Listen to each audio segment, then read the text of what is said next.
and then making sure there's a standard for that too. Because we talk about data, but it's only as good as what you put in there and how consistent we are with it at the same time. He's the data guy and he wants to have a talk with his business pals while they're off the clock on podcast like a business.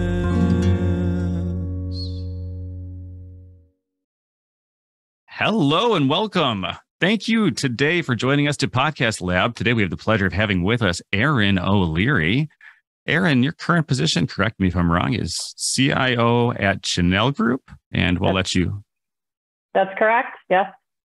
Perfect. We'll let you dig more into what you're doing there. But I mean, I appreciate you just taking the time to sit and talk to us today. I know the majority of what we try to do on this podcast is Ryan came to me a while ago while he was helping build my website and said, Rob, what you're doing isn't really that complicated. How'd you get a job doing data? And I said, it really isn't. You just got to kind of learn the back side of data and how to process these different weird processes, these different requests from people. And so what's neat is people in your position who have like chief level positions don't generally deal with people like Ryan who actually go and build the websites. So I want to try to start connecting people who are in these different positions. Because I know you and I have talked before, and I always see your post on LinkedIn looking for different people for different positions. The growth you've gone through at the different companies you've been at has been impressive, and it just keeps me going.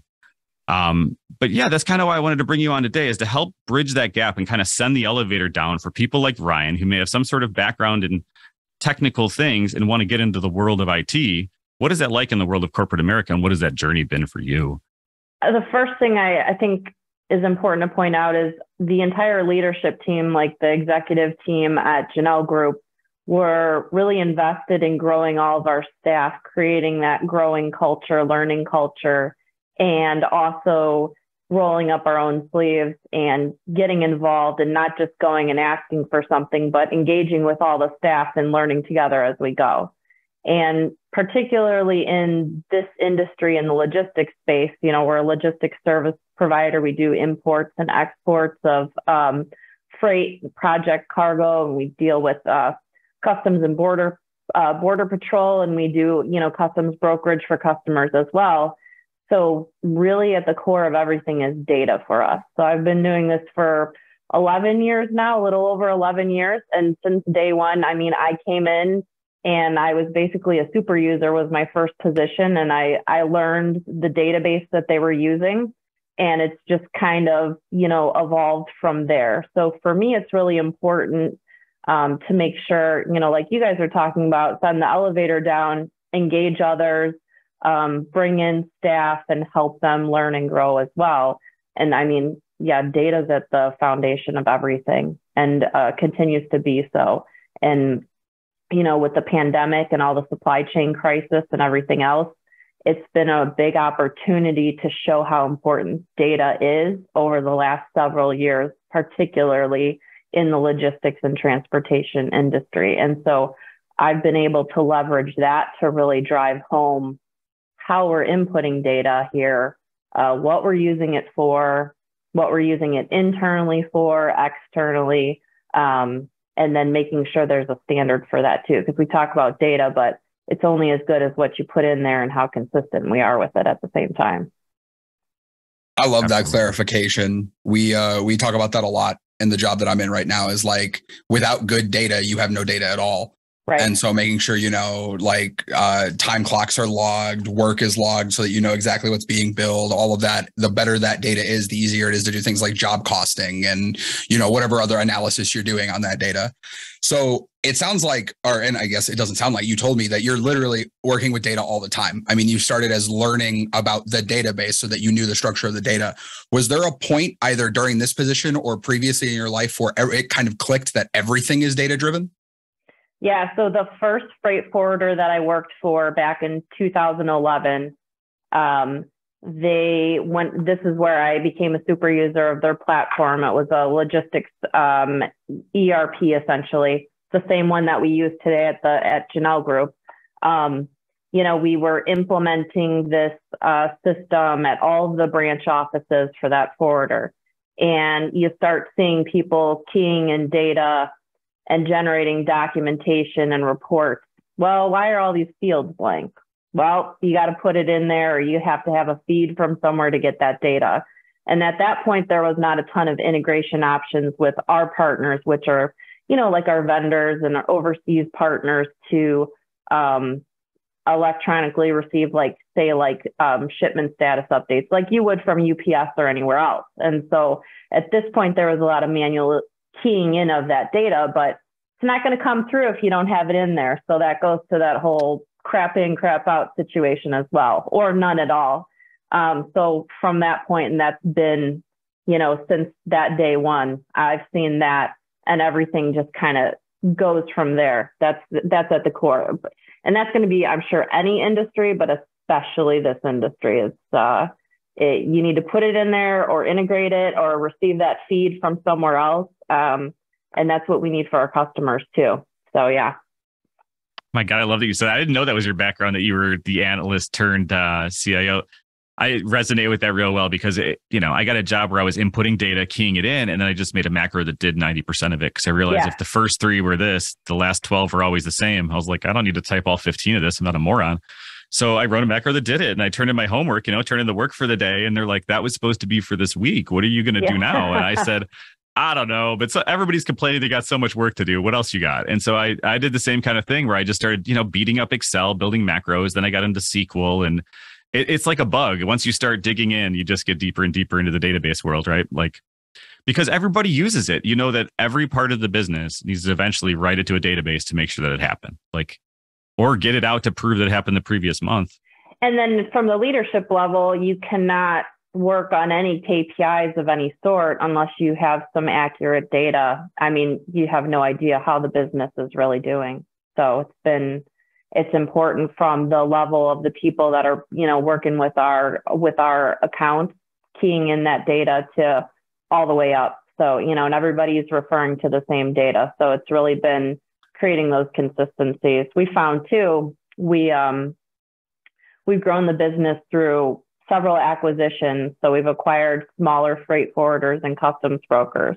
And even though, and this is over the last 7 years of Janel Group. And so even if that company was on the same platform, the same system that we're using, it doesn't necessarily mean that they are using the system the same way. So, really working to create those standards.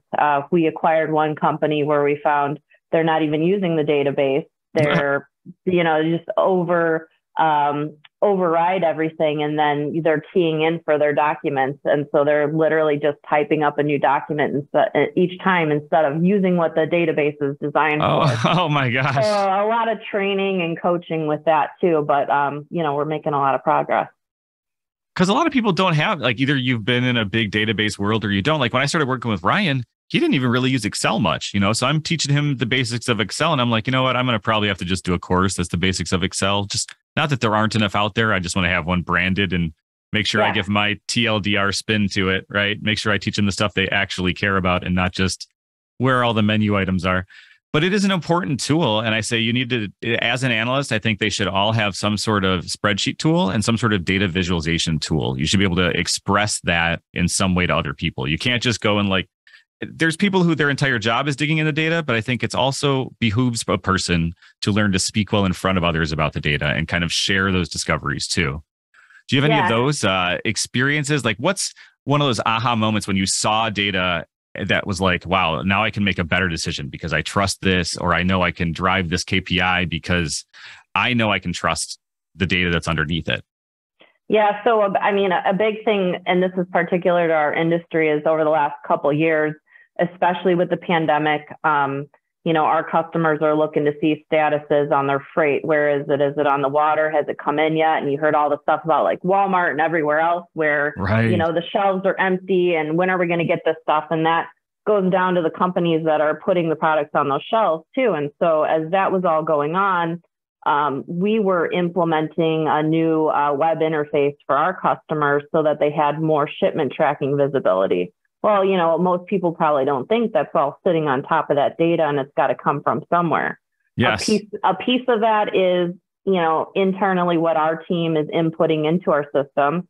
And then another piece of that comes from integrations we have with ocean steamship lines, airlines and all of that to put in, your estimated dates for everything.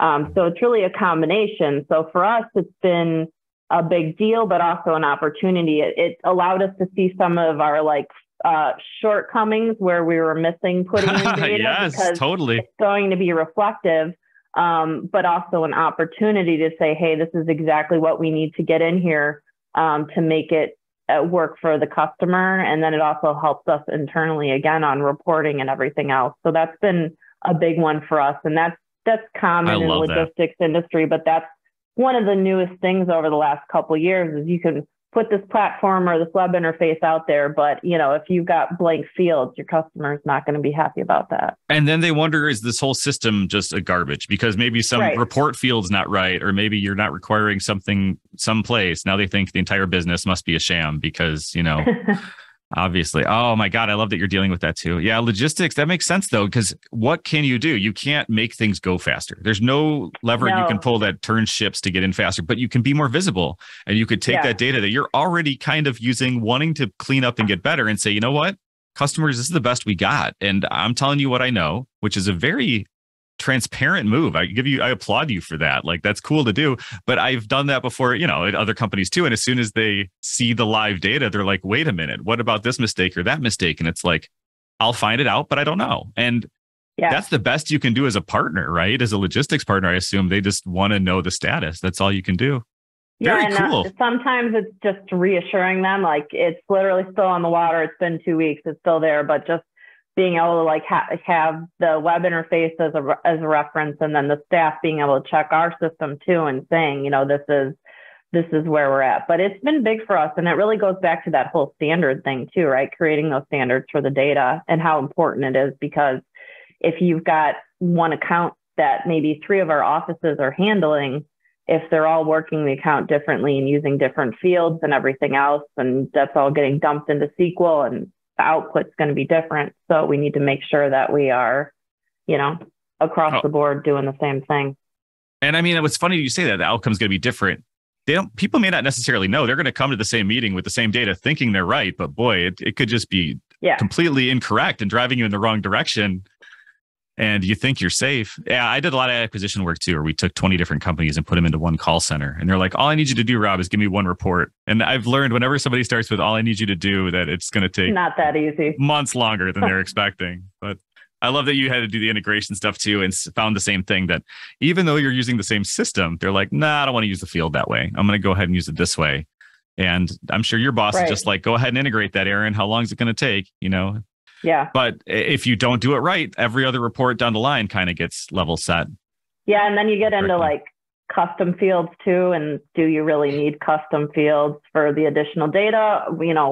Is there really not something in the existing 100 fields that's going to work for you? That's always one that gets my team, is like, let's try to do it with what we already have, because then you're reworking reports and rewriting everything else. And, Hell yeah.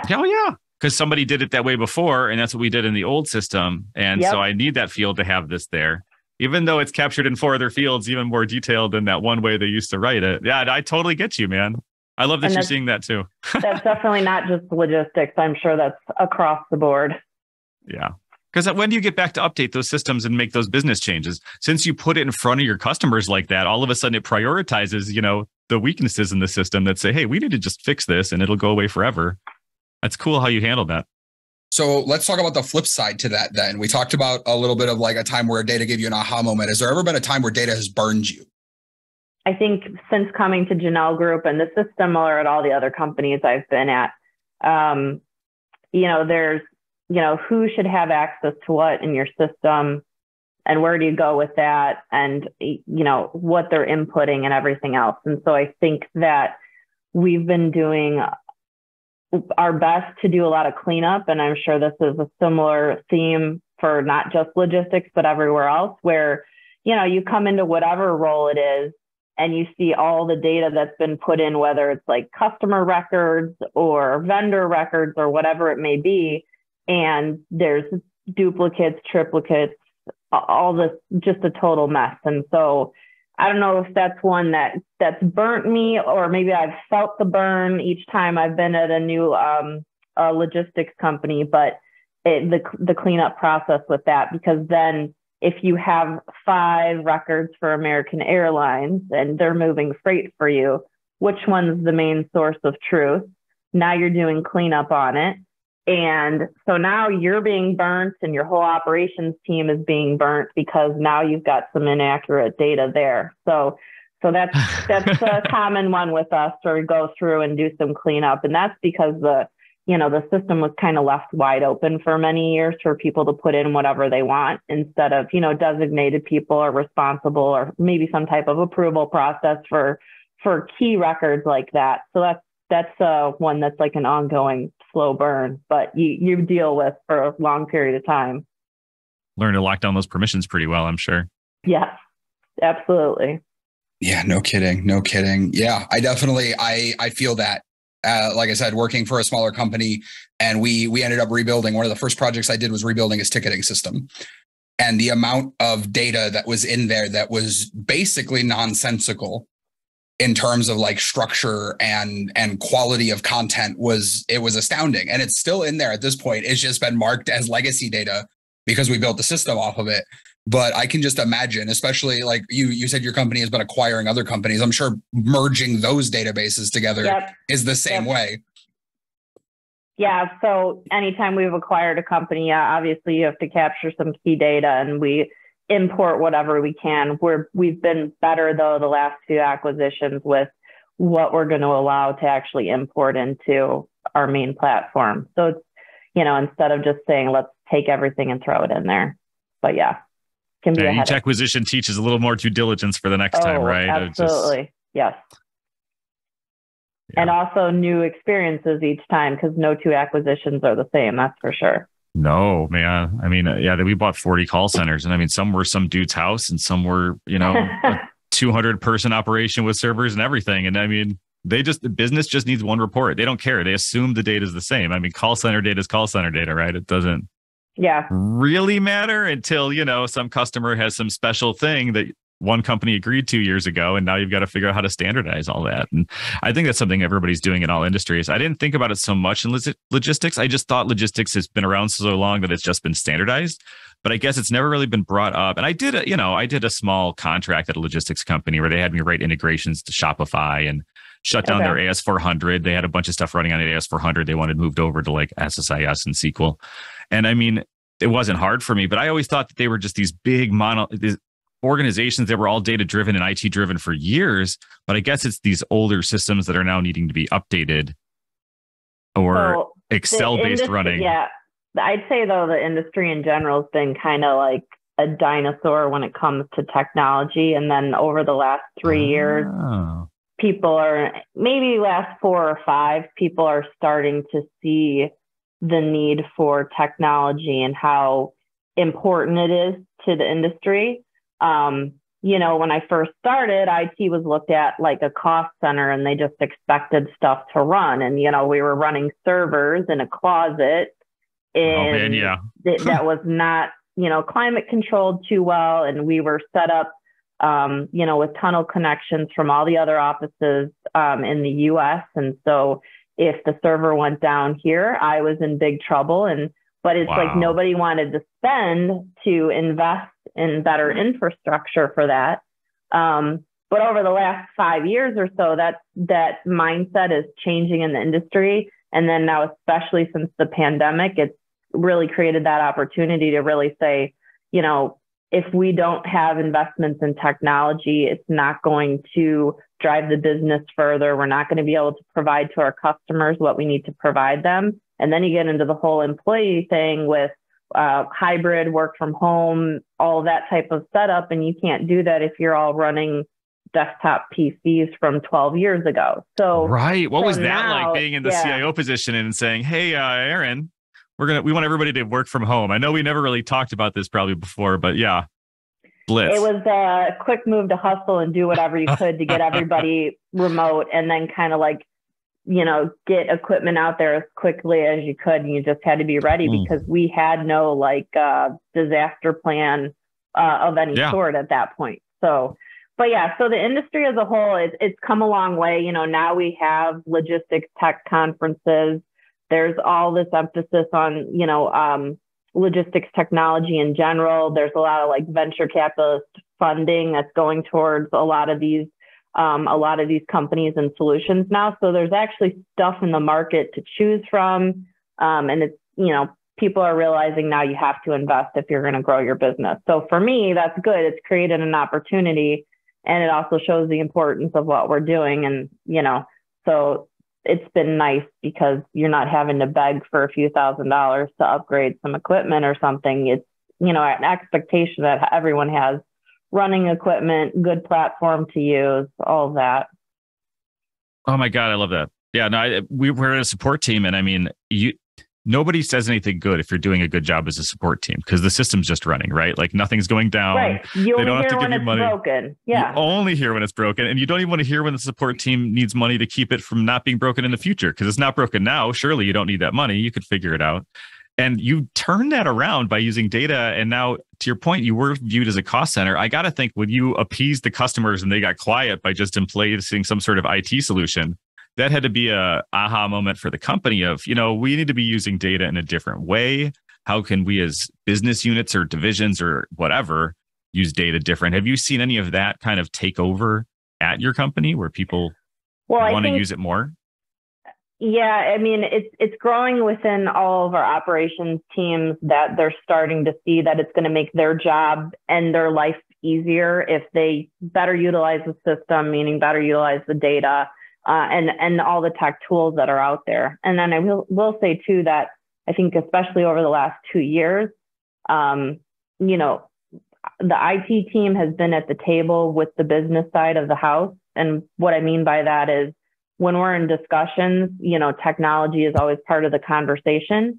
And so when we're out with customers or, the business side of the company or operations, we're always discussing technology and what we can do and how we can leverage it. So that's like, one of the core important factors for us right now. And so it's nice to see that because now it really is a piece of what we're doing every day with the business, which definitely makes the customers happier. And, so they'll do their customer visits or we'll do sales calls or just regular account checkups. And now typically either myself or someone from my team is involved in that to say, what can we do to leverage technology to help with your account, whether it's to make them, the customer, more efficient with some internal process that they have, or just better, a better way to service their account.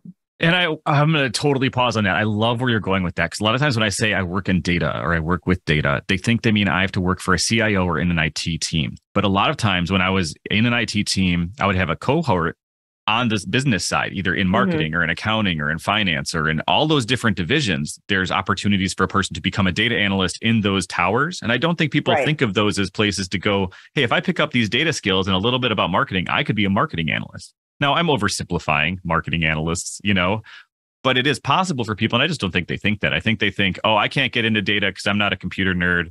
I don't want to sit in like clickety-clack in IT all day. And I think that's interesting. What do you think about having a good business partner who's IT savvy and data savvy? How does that change the conversations you're allowed to have and maybe the decisions you're allowed to make together, right? Like, I bet it's really helped with things. I would love for you to share some of that. Yeah. So, I mean, our president has really said that the emphasis is going to be, if we're growing the business, it's going to be through the use of technology and having a good team and good company culture with our employees. So that helps a really lot, nice. Doesn't it? Yeah. And his big thing is leverage technology for everything. And so it definitely, that level of support is super helpful. So that means anytime we have a conversation, like I said, IT is always part of it. And it's nice because you get a lot of companies where conversations will be had. And then after the fact, they make some decision. And then after the fact, they come to IT and they're like, we need this. But instead, if you're part of that conversation, you can talk through exactly what you're looking for and start identifying what the potential solutions are instead of you're late to the party and now you have to figure out what they were talking about. And it may not even be a realistic request. Whereas this way, you're all doing it together. So that type of culture here has been amazing. That's awesome. That really has to help the whole conversation. Was CIO of Janel Corp always like the target, or like, I know you mentioned before we were recording a little bit that you have a degree that's not necessarily in data or business. What drew you to the position you're in now? So honestly, I started out after school, after my undergrad, I was in the nonprofit sector doing fundraising and development and board development. And that's actually what I got my master's degree in. So that's what I was doing. And then I had my first kid, and there was the opportunity to get into IT, and I had done some like help desk stuff in the past, like part-time and all that. And then having a dad who's been in IT forever, is a good push with that too. And so I made the switch. And since then, I think it's really just wanting to, grow in technology. And then I really love the logistics industry. So I knew I wanted to stay within logistics technology specifically.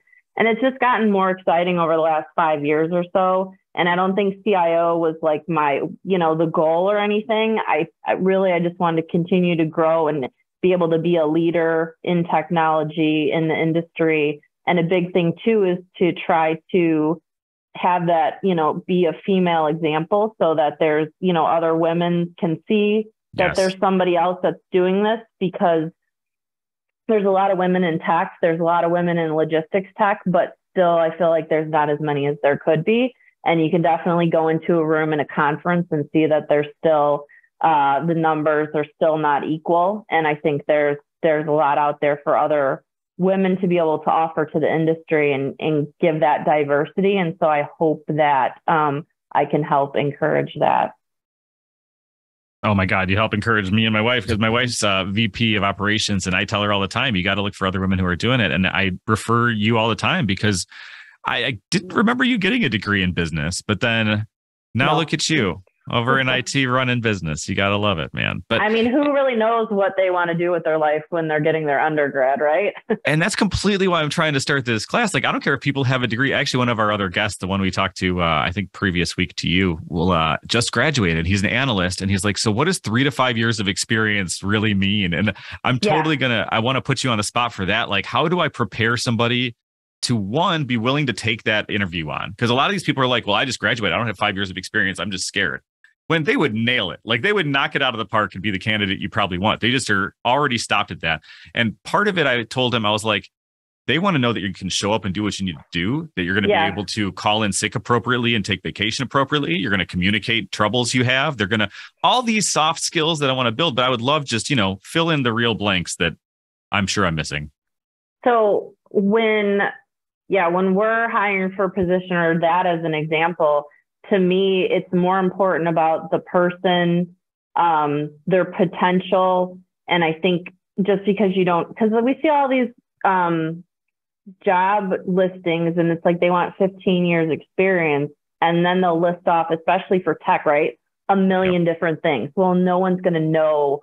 No one's going to have worked at a place that has the whole same stack that, they're expecting you to know. But for me, you want somebody that's going to fit in well with the company culture.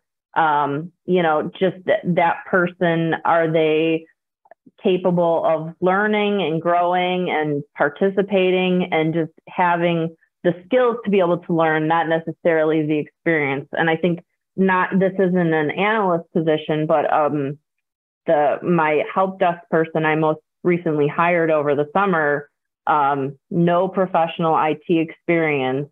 And within 3 weeks of hiring him, the amount that he's absorbed and retained and is doing, and it's absolutely incredible. I mean, he's amazing. And it's fun to watch because he's excited about it and he's eager and he's a team player and he wants to do more and he wants to do well. And you can't ask for much more than that. So I would say, even if you don't have the 15 years experience or whatever, go for it.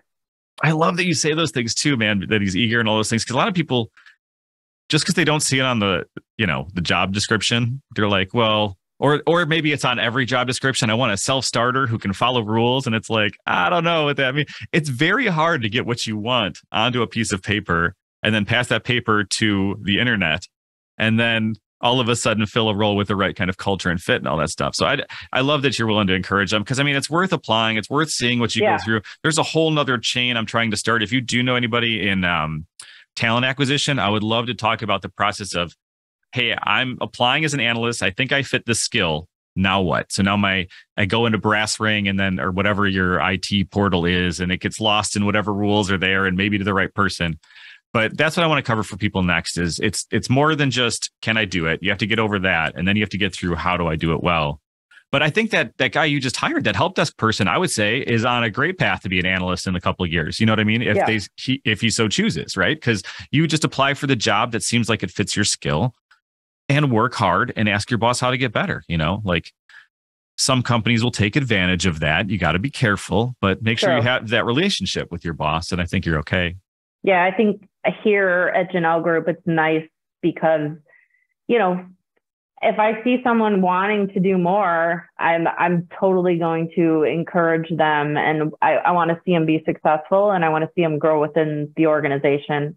And the other thing that's important to me too is, like, our whole IT team is making sure it's a learning and sharing type environment just within our team too. So I'm never going to withhold any knowledge. Like, if you ask me, I will show you how to do whatever I know how to do to, you know, help you grow your skill set. And then also, it benefits the company too, and all of us.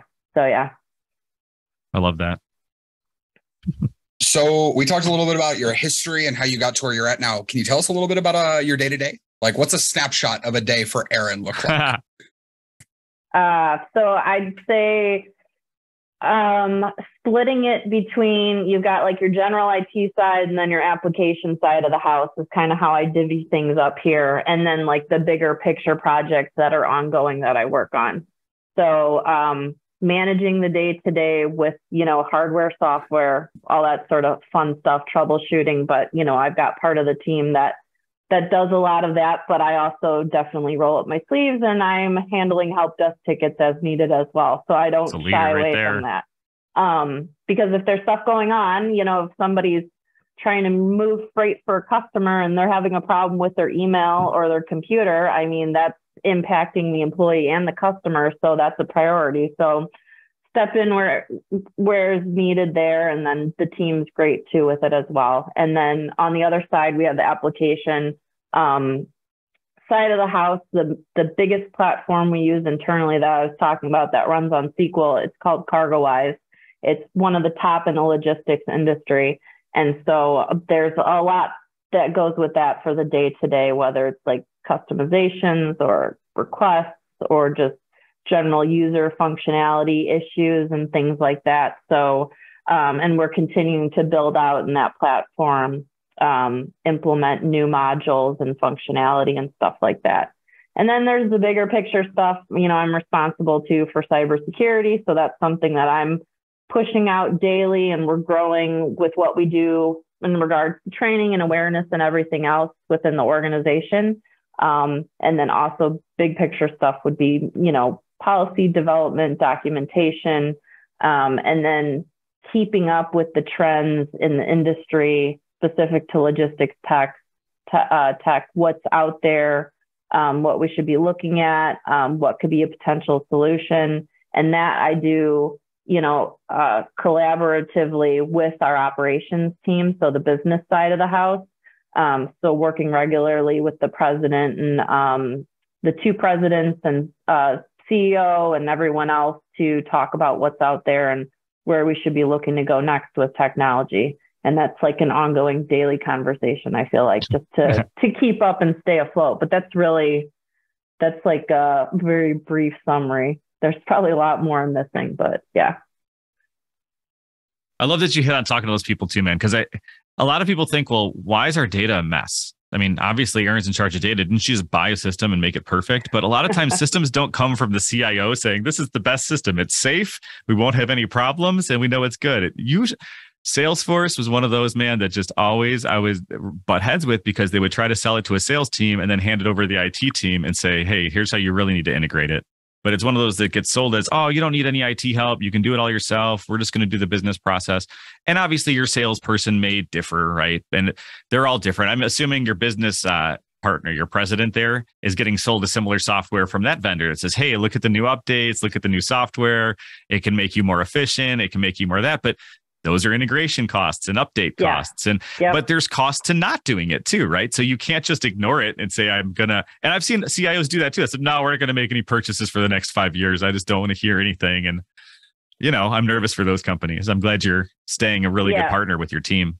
We're looking at stuff daily and keeping up with it. And the other piece for us is that since we continue to grow through acquisitions, some of the stuff we're doing now, is it going to scale to where we're going to be in 3 to 5 years? Granted, tech changes so fast, so some of those solutions may not be around anymore, but just generally speaking, whatever we have now, we have to figure out, can we scale with growth? I liked hearing that you integrate with all of your like sub teams too, talking to your tech, your data people, your everybody else. A lot of people think that when you get one of those C-suite titles, you're not integrating with the rest of the team anymore. You sit in a big chair in an office and just bark orders and expect things to get done. So that's totally not the case. Well, Hollywood's been lying to us for a long time about it. So I think she's just an exceptional leader and she gives that credit to the title. I don't know. I've seen CIOs once or twice that there was one at a big company I went to, and this is, years ago, he's since retired, but he would enter from a different door. Like he would have everybody sit at his desk and he would enter from a side door after they were already at his desk. And then he would hear what they had to say. But that was the only way to talk to him. And I'm just so happy that you're just like, no, I'm going to roll up my sleeves and help people. Because that's what you should do. I mean, it's just the right thing. It's just good to hear if people are actually doing it. Well, and I feel strongly like I'm not going to ask anybody to do anything either that I'm not going to do myself. So, and, it's important for me to know everybody at the company too, and have whatever time I can with them. So I try also, like when I visit all of our offices and everything else, I'm definitely not trying to hole up in an office or anything. I go and try to spend time with everyone and take advantage of having that in-person time. So yeah, it's important. And that just goes back to the culture thing though. So totally. And honestly, a lot of times my contracts, that's what they have me do, is because the CIO can't do that or won't do that, or it's too much. And I got to go gather from the people on the front end what's wrong with the system and just kind of bring back a suggestion that says, hey, if we update or whatever, you should be solving 80% of your problems, or this is still going to be there. But I totally know what you're saying. I'm so glad you're out there doing that. Like, good leadership. One of the other things we wanted to talk about, since you've got some experience with, hiring, looking at these, setting up job postings and stuff, are you looking for people that work with data? And if you were, what knowledge or tools would you expect them to have in order to come work for you? So right now, we don't have any data positions posted, but I think with our growth at some point, we're going to have some of those roles within the team. And it's most likely to be like a hybrid between our operations and IT. Right now, I'm just looking for an IT manager, but that's more hardware, software, not as much to the data piece. Although of course there will be data involved, but not as a core responsibility. For me, I think logistics industry, it's cool when you can find somebody that has a little bit of logistics experience, so they understand what they're looking at when it comes to the data. But I wouldn't say rule that out, right? And I think this goes back to what I was saying before with the hiring. I think if you find the right person and they're able to learn whatever tools you're going to use, I wouldn't not hire someone because they don't know the tool that we're necessarily using, or they may have recommendations on tools to bring in to make things better. So you wouldn't want to rule that out either. Totally. I love that idea of keeping an open mind. A lot of times, you also think applying for corporate is all the systems are in place, everything is done. Like you just follow the rules. You don't change things. You don't bring those sorts of suggestions. So it's really cool to know that you're open to that.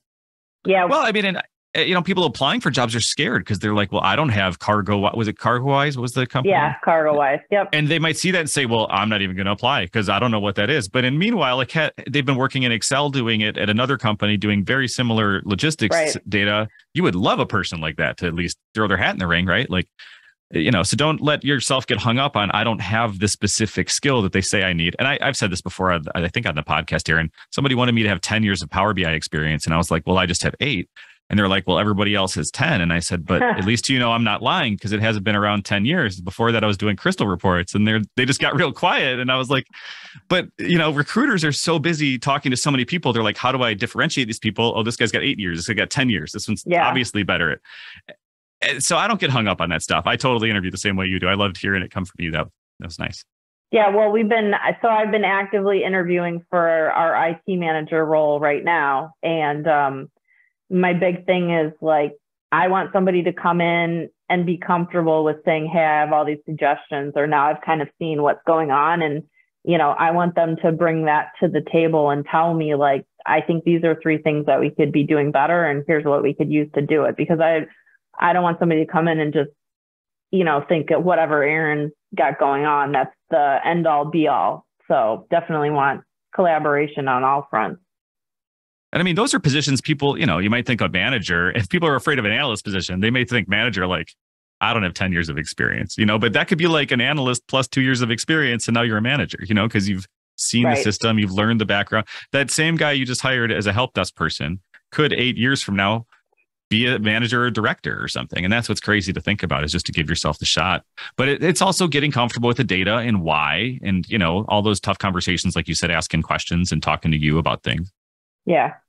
How do you keep up with all of it? Like the trends in the industry, the new software, the new ways of looking at things. How do you spend your time making sure that you're prepared for whatever position is thrown at you? Yeah. So attending regular logistics tech conferences, staying in the know there, lots of networking groups. When I first started in the industry, I got invited to participate in this local CargoWise group in the Chicagoland area. And so that's been like, I think it's been going on for 10 years or so now. COVID kind of put a little wrench into that with getting together, but I still talk to all those people, and that's huge because we're all at different logistics companies, but stay in contact with like the interest of, sharing best practices and things like that and supporting one another. So that's been really good. And just, staying active on LinkedIn and everything else, wherever you can get some of that information. And then also we just try to create really strong partnerships with a lot of our existing IT vendors, because then they have a good pulse on what's going on in the industry as well. And those are good conversations, because then you're getting recommendations from them of things that they've heard and seen. And then you can go that way too. All of that. And then internally, I think it's just staying as organized as you can. Taking advantage of whatever tools and technology is there to keep you, organized, and lots of to-do lists and task lists and all that sort of stuff, and just staying afloat and keeping the team afloat and prioritizing and being realistic with things too, of, setting deadlines that are attainable for myself and the team, and just setting fair expectations all across the board. I love the idea of setting fair expectations and making sure that your goals are attainable. I think it's another stereotype maybe of corporate, that the goals, it's always crunch culture. That's all you ever hear about in corporate America, is the goals are too short. The time isn't enough. People are working extra hours. They're grinding, they're hustling. So it's really cool to know that you care a lot about everybody like growing together and feeling like they're hitting their goals. They're getting those accomplishments, that dopamine hit, for lack of a better way to explain it. Yeah. So I worked at a company at one point where they had a salesperson that got assigned or promoted to the CEO seat and didn't have a lot of experience when it came to like the business side of the house, realistically. And so I remember getting orders and direction of, I need this, like now. And well, you can't really set up a customer integration in 6 hours. So, and I remember going through that and having some tough Sunday mornings where I was like, how can I live my life like this when hell yes, when someone is, on you for something, and it's like, you want a P&L report? Okay, that's fine. You need it at 8 o'clock Sunday morning. I mean, and right. With nobody's going to die from not having this report. Like, so A, you could just learn how to run it yourself, or B, right. you literally could wait. And I just thought, I never want to be that way. And I never want to put anybody that I'm surrounded by or is on my team or even another team at the company. I don't want anybody to ever have to experience anything like that. So I definitely look at that and I reflect on it and go, I want to be realistic in everything that I'm doing and just try to be a good boss for my team. That's awesome. So is there any point in your career or even in your position now where you've dealt with imposter syndrome? And do you have any recommendations for people for dealing with imposter syndrome? I feel like I always have. And then,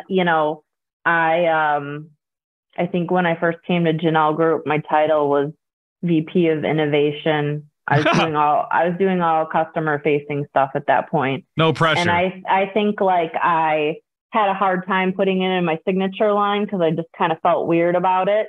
Even now, the CIO thing, it's, I know that I work hard, but I think that imposter syndrome can still hit you because you still kind of think, like, is there somebody more deserving or, am I doing enough or am I doing the right things? And then the whole being a female in technology too, and a female in the logistics leadership role, which is there's becoming more, but still there's still a lot of catching up to do to diversify. So then you have that when you're sitting at a table with a bunch of guys.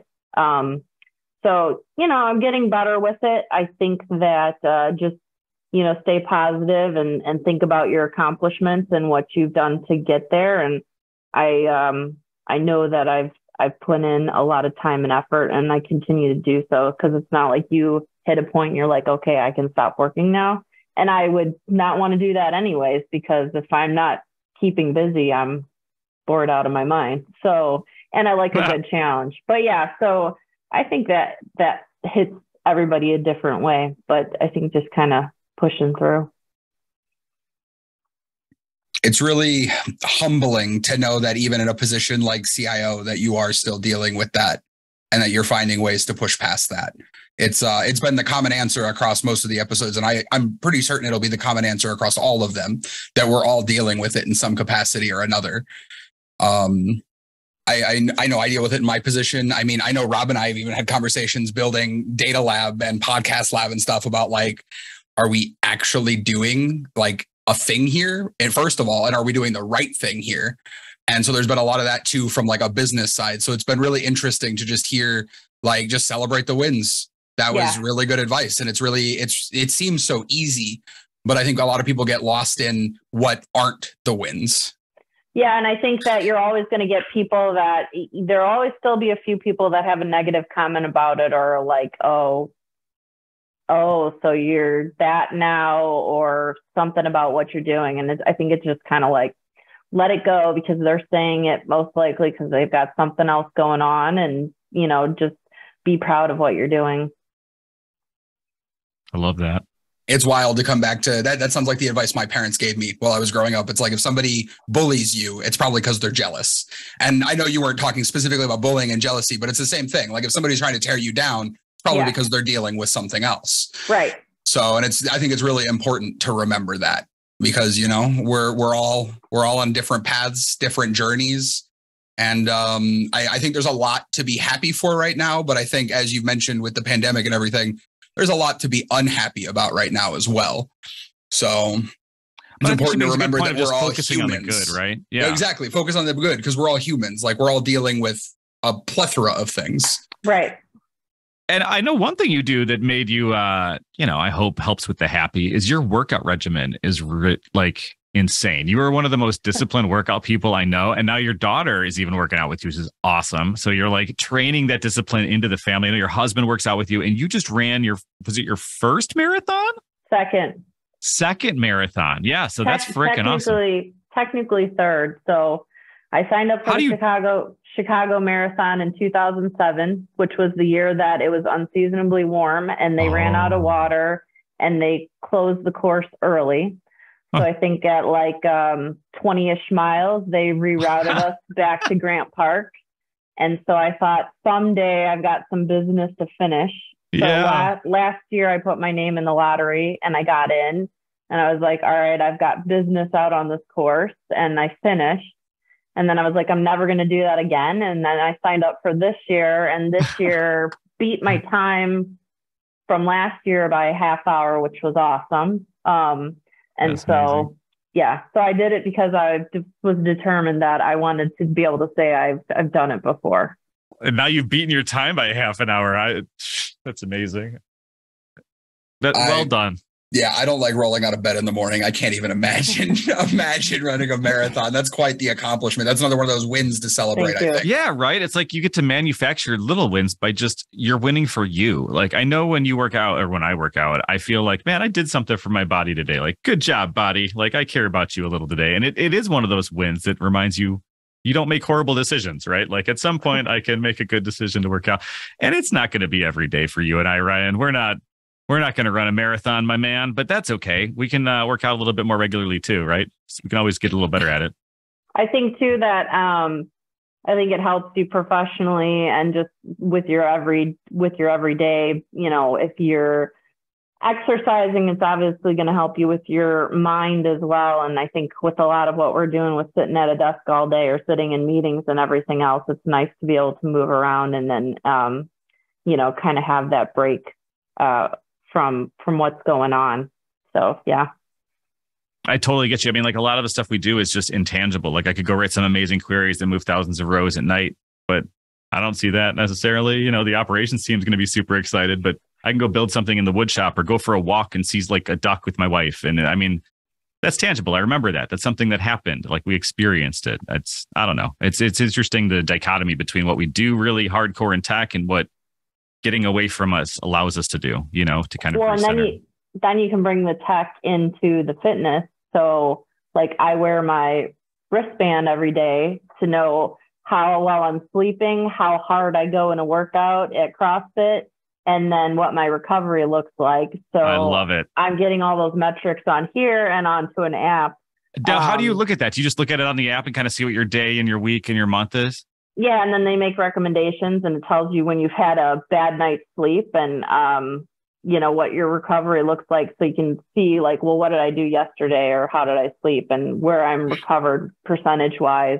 And then you can kind of see after a workout too, like how well you performed. So talking about data and moving it into real life too, right? Yeah. You track, dude, Ryan and I have been talking about like coming up with a thing that helps people plan meals that then make sure it's easy to pick what you want to eat, shop for it and have it delivered. And then it kind of fits in with your health macros. You know what I mean? Like It's not horrible for you necessarily because it's not extremely hard. I'm not saying HelloFresh, but stuff that you and your family could pick and want, because we do think eating healthy is important. We do think that moving and working out is important, and, building your mind in general is important. And I think to your point, the more you do those things, the more I feel less of an imposter and more real, because I know that those are what I have to do. I have to eat. I have to take care of my family and my mental health, and I have to better myself because the world's changing around me constantly. And so, yeah, it's it's a good way to say that. Well, thank you so much. This has been awesome. My gosh, like you even put up with all our nonsense for the first 15, 20 minutes of no problem recording. I love that we had IT problems on the call with the one who's best with IT. That's perfect. Because I knew you wouldn't mind. You've probably had to do this for like large corporate meetings. Yeah. You ever have a WebEx go out while the CEO is trying to do something and they probably look over at you like you can just snap your fingers. That was my favorite in IT. With the system's down, they would come to my desk and look at me, and I'm like, "It's rebooting. Like I could walk in circles if you want, but it's not. Not happening. It's not going to turn on faster. Like it's just not. Like." But thank you so much for your patience. Love to ask you more about all the stuff that we were talking about today, with like how to get people into these types of jobs and let them, give a shot. But definitely check us out. Now, the one thing I do ask people is anybody who's been on the show. People who are listening to us may have questions for you. I'll send you a link to our Discord if you don't mind joining a Discord, if they could just shoot questions and tag you, because then they know that as they listen to the podcast, they're building up their network of people that they can ask questions about, and we can start having a conversation somewhere, and people can have these, maybe we can answer questions other people have and document it so they can go get the answers. But Ryan, anything else did you want to say today that I forgot about? No, this was a great interview. Like I said, it's really awesome to hear a different perspective. The last one that we did, we had the perspective of somebody looking to just break into the industry who had just graduated. So having you as a CIO sort of establish, talk about your day-to-day, talk about hiring, it was really eye-opening to know that there are places out there where even entry level is okay as long as you've got that passion for whatever you're trying to do. And I think it's really going to be exciting for our listeners as well. One of the things we do like to do, though, here, Erin, at the end of every episode is give you a couple seconds to shout out basically anything you'd like, whether you want to send people to your LinkedIn, you've got a charity you want to support, anything you want to send people to, any of our watchers. So go ahead and take the floor, put you on the spot here real quick. Is there anything you want to tell everybody or any place you want them to find you? Sure. I mean, everybody can find me on LinkedIn, Erin O'Leary at Janel Group. That's the best way to contact me. And then you'll see a post there too. I mean, when I did the marathon this last weekend, I raised money for the Michael J. Fox Foundation for Parkinson's research. So still accepting donations through December. It's a great cause. My husband's grandfather had Parkinson's. So, he experienced that. And so that's why we decided to choose that charity for the marathon this year. They're definitely an awesome organization. That's all I've got. Well, thank you so much again for your time, Erin. It was an absolute pleasure talking to you. Great choice for the charity, by the way. Thank you very much. There was a lot of other ones that were out there. People were asking for money. I was happy to throw it your way because I think that's a great foundation. I looked at them and the way they spend money is great. And it's something I'm terrified of for my family history too. So, I mean, good on you. Thank you again so much. Hope we can talk to you again later in the future. Absolutely. Anytime. Thank you for having me. We'll see you later. Thank you for joining Podcast Like a Business on our journey to discover just how everything is data. If you want to watch the next episode or one of our favorites, click on the thumbnails here for more Podcast Lab and find us wherever you like to listen to podcasts.